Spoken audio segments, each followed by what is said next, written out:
قل یا عبادی الذین اسرفوا، اے نبی آپ کہہ دیجئے اے میرے وہ بندوں جنہوں نے پاپ کر کر کے گناہ کر کر کے اپنی جانوں پر ظلم کیا ہے۔ ایک انسان تھا بہت گنہگار تھا، اللہ کے نبی فرماتے لم یعمل خیرا قط، اس نے کبھی کوئی نیکی کا کام نہیں کیا تھا۔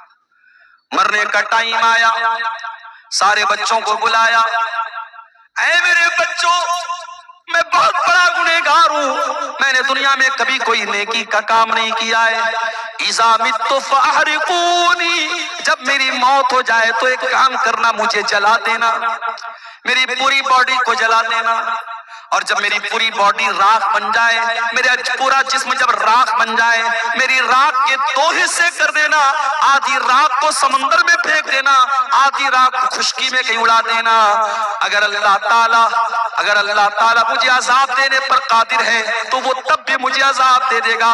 میرے بیٹو یہ طریقہ تم اپنا لینا، شاید میں اللہ کے عذاب سے بچ جاؤں۔ میں بہت بڑا گنہگار ہوں، اگر اللہ میری پکڑ کرے گا میں اللہ کے عذاب سے بچ نہیں پاؤں گا، اس لیے تم مجھے جلا کر کے میری راکھ کو آدھا سمندر میں ڈال دینا، آدھا خشکی میں ڈال دینا، شاید میں اللہ کے عذاب سے بچ جاؤں۔ اللہ کے نبی فرماتے ہیں اس کے بیٹوں نے ایسا ہی کیا، اس کے مرنے کے بعد اس کو جلا دیا، اس کی راکھ کو آدھا حصہ سمندر میں ڈال دیا، آدھا حصہ خشکی میں ڈال دیا۔ اللہ تعالیٰ کل شیء قدیر ہے، اللہ نے اس کی راکھ کے سارے ذرات کو اکٹھا کر کے اسے دوبارہ زندہ کیا عالم برزخ میں، اور اللہ نے پوچھا کہ اے میرے بندے تجھے کس چیز نے اس عمل پر ابھارا؟ تو نے اپنے بیٹوں کو ایسی وصیت کیوں کی؟ تو نے اپنے بیٹوں سے یہ کیوں کہا کہ مجھے جلا دینا؟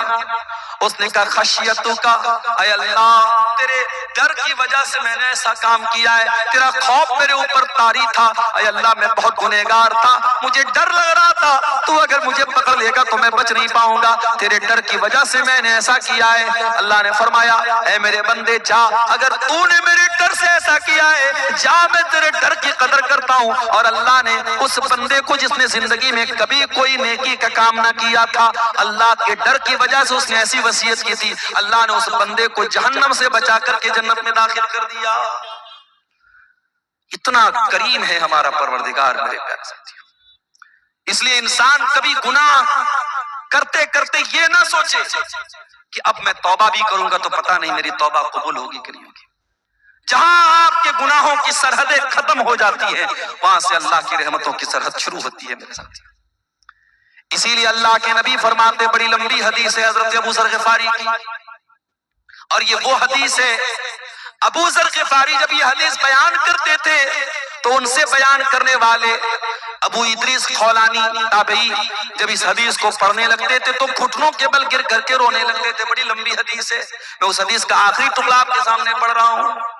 اللہ کے نبی فرماتے کہ اللہ تعالیٰ کہتا ہے اے میرے بندو تم میں سے جتنے لوگ پہلے پیدا ہوئے، جتنے بعد میں آئے، جتنے انسان ہیں، جتنے جنات ہیں، اگر سب میرے پاس آ کر کے مجھ سے اپنا اپنا سوال کریں، اپنی اپنی مراد مانگے اور سب کو میں ان کی مراد دے دوں، ما نقص من ملکی شیء، میری حکومت کے خزانے میں، میری سلطنت میں کوئی کمی آنے والی نہیں ہے، الا کما ينقص المخيط من البحر، جیسے سمندر میں سوئی کو ڈالا جائے تو سوئی سمندر سے جتنا پانی لے کے نکلے گی، ذرا سا بھی پانی سوئی لے کر کے نہیں نکل سکتی، سوئی کو سمندر میں ڈالا جائے کتنا پانی نکلے گا۔ اللہ نے فرمایا اگر سارے بندوں کو میں ان کی منہ مانگی مراد دے دوں، میرے خزانے میں اتنی بھی کمی آنے والی نہیں ہے۔ اس کے بعد اللہ کے نبی کہتے ہیں، اللہ تعالیٰ کہتا ہے اے میرے بندو اگر ساری دنیا کے لوگ سب سے زیادہ متقی بن جائیں، پرہیزگار بن جائیں، ما زاد فی ملکی شیء، میری سلطنت میں کوئی بڑھوتری ہونے والی نہیں ہے۔ ساری دنیا کے انسان اور جنات کانوا علی افجر قلب رجل، سب میرے نافرمان بن جائیں، سب گنہگار بن جائیں، ما نقص من ملکی شیء، میری سلطنت میں کوئی کمی آنے والی نہیں ہے۔ ہم اگر گناہ کرتے ہیں میرے ساتھی، ہم اگر پاپ کرتے ہیں تو ہم اپنا نقصان کرتے ہیں، اللہ کا کوئی نقصان نہیں کرتے ہیں۔ اللہ کی شان میں، اس کی حکومت میں کوئی کمی آنے والی نہیں ہے میرے پیارے ساتھی۔ اسی لیے ہمیں اور آپ کو چاہیے کہ ہم اللہ کی طرف رجوع کریں، ہم اللہ سے سچی توبہ کریں، اور سورہ زمر کی آیت ہمیں اسی توبہ کی طرف بلا رہی ہے میرے ساتھی۔ قُلْ يَا عِبَادِيَ الَّذِينَ أَسْرَفُوا عَلَىٰ أَنفُسِهِمْ لَا تَقْنَطُوا مِن رَحْمَةِ اللَّهِ، اے نبی آپ کہہ دیجئے اے میرے بندو جنہوں نے گناہ کر کر کے اپنی جانوں پر ظلم کیا ہے، لا تقنطوا من رحمت اللہ، تم اللہ کی رحمت سے کبھی مایوس مت ہونا۔ 14 فروری کی تاریخ ابھی گزری ہے، پوری دنیا میں اس کو ویلنٹائنز ڈے کے نام سے منایا جاتا ہے۔ بہت سارے لوگوں نے اس دن غلط کام بھی کیے، زناکاری کا ایک بازار گرم ہوا، وقتی طور پر گناہ کی لذت تو مل گئی، لیکن یاد رکھو میرے پیارے ساتھیو، گناہ وقتی طور پر تو لذت دے دیتا ہے لیکن پرماننٹلی انسان کے لیے بہت نقصان دہ ثابت ہوتا ہے۔ یہ زنا کرنے والے، یہ حرام کام کرنے والے، یہ ناجائز تعلقات بنانے والے، یہ وقتی طور پر تو ضرور تھوڑی لذت پا لیتے ہیں، مگر پرماننٹ طور پر، دائمی طور پر وہ اللہ کی طرف سے بہت بڑی بے برکتی کے شکار ہو جاتے ہیں، ان کی زندگی سے برکت ختم ہو جاتی ہے، وہ اللہ کی رحمت سے دھتکار دیے جاتے ہیں۔ قرآن کی آیت ان زنا کرنے والوں کو بھی دعوت دے رہی ہے، لا تقنطوا من رحمت اللہ، اگر تم نے واقعی میں زنا کر لیا ہے، تم نے شراب پی لی ہے، تم نے غلط کام کر لیے ہیں، تم نے کوئی گناہ کا کام کر لیا ہے، لا تقنطوا من رحمت اللہ، آؤ تمہارا پروردگار تم کو توبہ کی دعوت دیتا ہے، آ جاؤ اللہ سے سچی توبہ کر لو، اللہ تم کو قبول کرنے کو تیار ہے۔ آج تو حالات یہ ہیں، عدالت میں اپرادھی پکڑا جاتا ہے، جھوٹا گواہ لا کر کے اپرادھی اپنے آپ کو بچا لیتا ہے، پیسے والا ہوتا ہے، جج سے بھی سمجھوتا کر لیتا ہے، وکیلوں سے، اچھے وکیلوں کو ہائر کر کے اپنے آپ کو بچا لیتا ہے۔ اللہ کی عدالت میں تو ایسا ہونے والا نہیں ہے میرے ساتھی، اللہ کی عدالت میں نہ جھوٹا گواہ آئے گا، نہ کوئی غلط ثبوت آپ لے کر آ پائیں گے۔ اللہ کی عدالت میں تو اللہ زبان پر مہر لگا دے گا، فرمایا اليوم نختم على افواههم وتكلمنا ايديهم وتشهد ارجلهم بما كانوا يكسبون، قیامت کے دن ہم تمہارے منہ پر مہر لگا دیں گے، تمہارا ہاتھ گواہی دے گا، تمہارے پیر گواہی دیں گے، تم نے ہاتھوں سے کیا کیا کرتوت کیے تھے ہاتھ بولے گا، تم نے پیروں سے کیا کیا کرتوت کیے تھے پیر بولے گا۔ حَتَّى إِذَا مَا جَاءُوهَا شَهِدَ عَلَيْهِمْ سَمْعُهُمْ وَأَبْصَارُهُمْ وَجُلُودُهُمْ بِمَا كَانُوا يَعْمَلُونَ، قیامت کے دن جب تم اللہ کی بارگاہ میں آؤ گے، تمہارا کان بھی تمہارے خلاف گواہی دے گا۔ او کانوں میں ایئر پوڈ لگا کر کے دن رات گانا سننے والوں، او میوزک میں راتیں بسر کرنے والوں، او بائک چلاتے ہوئے گانا سننے والوں، او کار چلاتے ہوئے گانا سننے والوں، تم نے کانوں سے کیا کیا سنا ہے، یہ کان کل قیامت کے دن گواہی دیں گے۔ حتی اذا ما جاؤہا شہید علیہم سمعہم وابصارہم، اور فیس بک کی ریلز اور انسٹاگرام کے ویڈیوز پر اپنا ٹائم برباد کرنے والے میرے نوجوانوں، اپنی آنکھوں سے گندی چیزیں دیکھنے والے میرے نوجوان ساتھیوں، یہ آنکھیں بھی قیامت کے دن بولیں گی، یہ آنکھیں بھی گواہی دیں گی۔ اور ایک بات میں بولنا چاہوں گا میرے ساتھیوں، کیونکہ رمضان اب صرف 2 دن کی دوری پر ہم سے، ہو سکے تو 1 مہینہ کے لیے یہ ریلز کی دنیا سے اپنے آپ کو باہر نکال دیں۔ یہ ریلز کوئی معمولی چیز نہیں ہے، یہ ریلز گندی فلموں سے بڑا کردار ادا کر رہی ہیں، ہمارے بچوں کو برباد کر رہی ہیں، ہماری لڑکیوں کو برباد کر رہی ہیں۔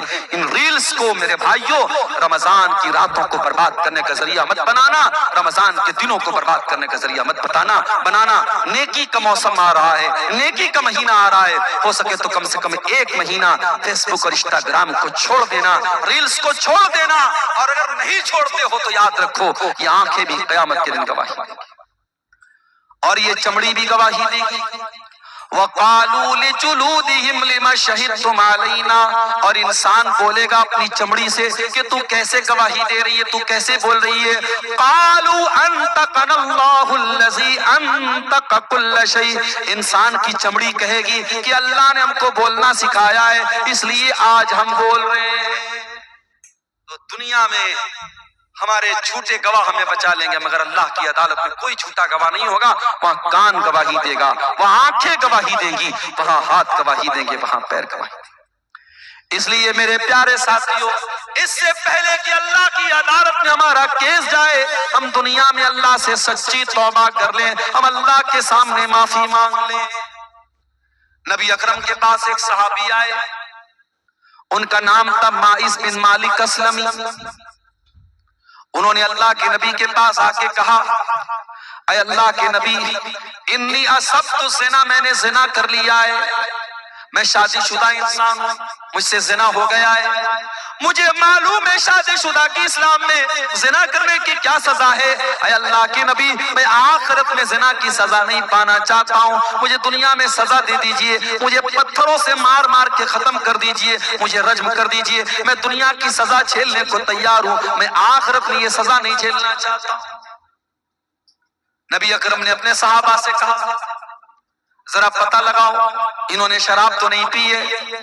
صحابہ نے منہ سونگا، اے اللہ کے نبی شراب کے نشے میں نہیں ہے۔ پھر آپ نے کہا پتہ لگاؤ ان کا دماغ تو نہیں خراب ہو گیا ہے، ان کو پاگل پن کا دورہ تو نہیں آ رہا ہے؟ صحابہ نے تحقیق کر کے بتایا، اے اللہ کے نبی دماغ بھی بالکل ٹھیک ٹھاک ہے۔ آپ نے فرمایا اچھا جاؤ بعد میں آنا۔ نبی نے ایک موقع اور دے دیا۔ کچھ دنوں کے بعد ماعز بن مالک اسلمی پھر آتے ہیں، اے اللہ کے نبی مجھے زنا کی سزا دے دیجئے، میں نے بہت بڑا پاپ کر لیا ہے۔ آپ نے فرمایا زمین میں گڈھا کھودو، گڈھا کھودا گیا، ماعز کا آدھا دھڑ گڈھے میں ڈالا گیا، آدھا دھڑ باہر رکھا گیا، اور پتھروں سے مار مار کے ماعز بن مالک اسلمی کو قتل کیا گیا، ان کو زنا کی سزا دی گئی، ان کو رجم کیا گیا، ان کو مار دیا گیا۔ جب ماعز کو یہ سزا دی گئی، آپ نے ان کے مرنے کے بعد کہا ان کو کفنایا جائے، میں ان کا جنازہ پڑھاؤں گا۔ حضرت عمر فاروق نے کہا اللہ کے نبی کیسی بات کر رہے ہیں، ایک زانی کا جنازہ آپ پڑھائیں گے، ایک زنا کرنے والے کے جنازے کی نماز آپ پڑھائیں گے؟ آپ نے فرمایا لقد تاب توبۃ لو تابها 70 من اہل المدینہ لوسعتهم۔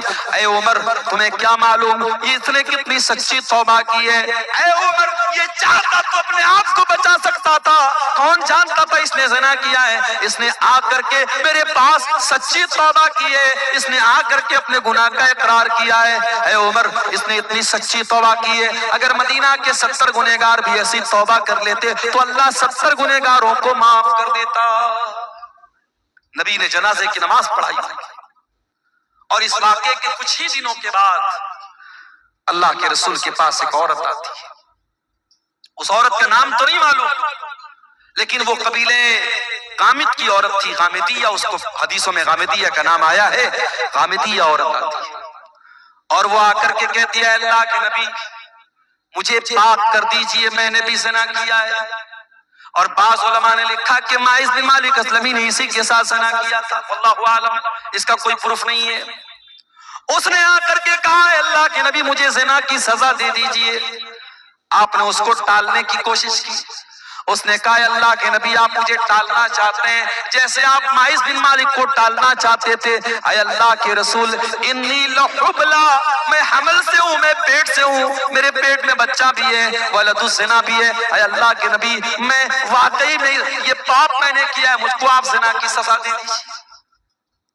نبی اکرم نے کہا اگر واقعی میں تم حمل سے ہو تو جاؤ، جب بچے کی ڈیلیوری ہو جائے، جب بچہ پیدا ہو جائے تب تم میرے پاس آنا۔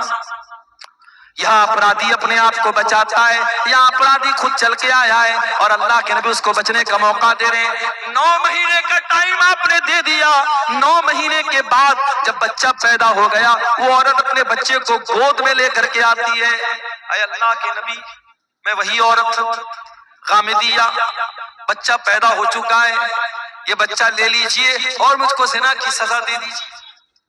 آپ نے فرمایا نہیں، بچہ ابھی بہت چھوٹا ہے، ابھی ماں کے دودھ کے بنا یہ بچہ نہیں رہ پائے گا، جب تک یہ ماں کا دودھ پی رہا ہے تم کو سزا نہیں ملے گی، جاؤ جب بچہ دودھ چھوڑ دے گا، جب روٹی کھانے لگے گا تب تم میرے پاس آنا۔ 2 سال کا ٹائم آپ نے اور دے دیا۔ ذرا غور کرو میرے پیارے ساتھیوں، 2 سال لمبا ٹائم ہوتا ہے، شاید صحابہ بھی اس عورت کو بھول چکے ہیں، شاید اللہ کے نبی بھی بھول چکے ہیں، شاید کسی کو اس عورت کے بارے میں کچھ یاد بھی نہیں ہے۔ 2 سال کے بعد صحابہ کرام کے ساتھ اللہ کے نبی بیٹھے ہیں، ایک عورت آتی ہے، اس کے ہاتھ میں چھوٹا بچہ ہے اور بچے کے ہاتھ میں روٹی کا ٹکڑا ہے۔ اے اللہ کے رسول، میں وہی غامدی عورت ہوں، میرا بچہ روٹی کھانے لگا ہے، دودھ چھوڑ چکا ہے۔ اے اللہ کے نبی اب دیر نہ کیجئے، میں نے جو پاپ کیا تھا اس پاپ کا بوجھ میں اپنے سینے پر محسوس کر رہی ہوں۔ اے اللہ کے نبی، مجھے زنا کی سزا دنیا میں دے دیجئے، میں آخرت کی سزا جھیل نہیں پاؤں گی، طہرنی یا رسول اللہ، اے اللہ کے نبی مجھے پاک کر دیجئے۔ آپ نے بچہ ایک مسلمان کے حوالے کیا، عورت کو گڈھا کھود کے گڈھے میں ڈالا گیا، پورے بدن کو کس کر کے چادر سے لپیٹا گیا تاکہ بے پردگی نہ ہو۔ ہائے ہائے، عورت کو زنا کی سزا ہو رہی ہے، پتھروں سے مارا جائے گا، لیکن اسلام عورت کے پردے کا کتنا خیال رکھتا ہے کہ یہ سزا بھی بے پردگی کے ساتھ نہیں دی جائے گی۔ آج دنیا والے اپنے آپ کو کہتے ہیں ہم نے عورت کو بڑی عزت دے دی۔ ارے تم نے کیا عزت دی؟ امریکہ کا وہ آدمی جس کا نام جیفری ایپسٹین ہے، جس کے ننگے پن کی فلمیں آج دنیا کے سامنے آ رہی ہیں، جو 6 سال سے لے کر کے 14 سال تک کی بچیوں کے ساتھ ریپ کیا کرتا تھا، باقاعدہ اس کا ایک آئی لینڈ تھا امریکہ میں، اور اس آئی لینڈ پر وہ 6 سال سے لے کر کے 14 سال تک کی بچیوں کو کڈنیپ کرتا تھا، ان کے ساتھ درندگی کرتا تھا، ان کو نوچتا تھا، ان کے ساتھ زنا کرتا تھا۔ اور یہی نہیں، ایپسٹین فائل میں یہاں تک موجود ہے کہ وہ درندہ بچیوں کو قتل کر کے ان کا گوشت کھایا کرتا تھا۔ یہ درندے یہ آج انسانیت کی بات کرتے ہیں، یہ حیوان یہ آج عورت کی آزادی کی بات کرتے ہیں۔ ارے عورت کو عزت اگر کسی نے دی ہے تو مذہب اسلام نے دی ہے، عورت کو سمان کسی نے دیا ہے تو مذہب اسلام نے دیا ہے۔ عورت کو سزا مل رہی ہے زنا کی، مگر اسلام اس سچویشن میں بھی بے پردگی کی تعلیم نہیں دیتا ہے۔ نبی نے کہا اس عورت کے پورے بدن کو کپڑے سے کس کر کے باندھا جائے تاکہ اس کی بے پردگی نہ ہو، اس کے جسم کی نمائش نہ ہو۔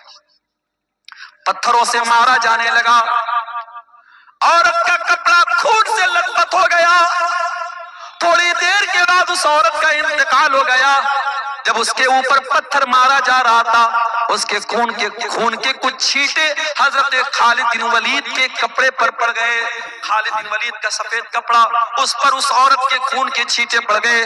خالد بن ولید کی زبان سے کچھ نازیبا کلمات نکل گئے، کچھ غلط چیزیں نکل گئی، پتہ نہیں کیسی گندی عورت کا خون میرے کپڑے پر پڑ گیا، اس طریقے کا کوئی جملہ ان کے زبان سے نکل گیا۔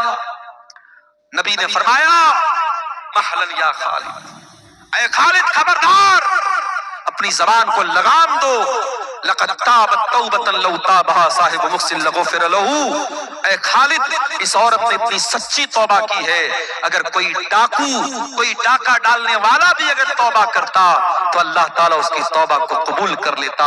میرے پیارے ساتھیوں، اس کے بعد اللہ کے نبی نے اس عورت کی بھی جنازے کی نماز پڑھائی ہے۔ اس کو توبہ کہتے ہیں میرے پیارے ساتھیوں۔ جب گنہگار اپنے گناہوں کے احساس کے بوجھ کے تلے دب جائے اور اللہ سے اپنی گناہوں کی معافی مانگے، اس کو توبہ کہتے ہیں۔ توبہ کوئی کھلواڑ نہیں ہے میرے پیارے ساتھیوں، توبہ کوئی مذاق نہیں ہے۔ جب تک انسان کو اپنے گناہوں کا احساس نہ ہو، جب تک اپنے گناہوں کی زندگی پر شرمندگی نہ ہو، ندامت نہ ہو، جب تک اس کی آنکھوں سے ندامت کے آنسو نہ بہتے ہوں، تب تک توبہ کا کوئی مطلب نہیں۔ اور یہ بھی یاد رکھو میرے پیارے ساتھیوں، اگر انسان نے کوئی ایسا گناہ کیا ہے جس کا تعلق حقوق العباد سے ہے، کسی کی زمین ہتھیا لی، کسی کا مال ہڑپ لیا، کسی کے ساتھ چیٹنگ کر لی، بے ایمانی کر لی، فراڈ کر لیا، کسی کی زمین پر ناجائز قبضہ کر لیا، کسی کے مکان پر تجاوز کر لیا، تو یہ وہ گناہ ہے جو صرف توبہ کرنے سے معاف نہیں ہوگا، جو صرف اللہ کے سامنے رونے سے معاف نہیں ہوگا۔ اگر آپ نے حقوق العباد پہ ڈاکہ ڈالا ہے، اگر آپ نے کسی کا حق مارا ہے تو وہ حق آپ کو دینا پڑے گا۔ دنیا میں پیسے کے بدلے آپ پیسہ دیتے ہیں۔ یہ نیپال بارڈر کا علاقہ ہے، میں نے دیکھا چندے میں نیپال کا بھی کچھ پیسہ نظر آ رہا ہے۔ بارڈر کے علاقوں میں نیپال کا پیسہ بھی چل رہا ہے، انڈیا کا پیسہ اس پار چل رہا ہے، ادھر کا پیسہ اس پار چل رہا ہے بارڈر کے علاقے میں۔ لیکن آپ انڈیا کا پیسہ سعودی عرب میں لے کے جائیں نہیں چلے گا، وہاں ریال چلے گا۔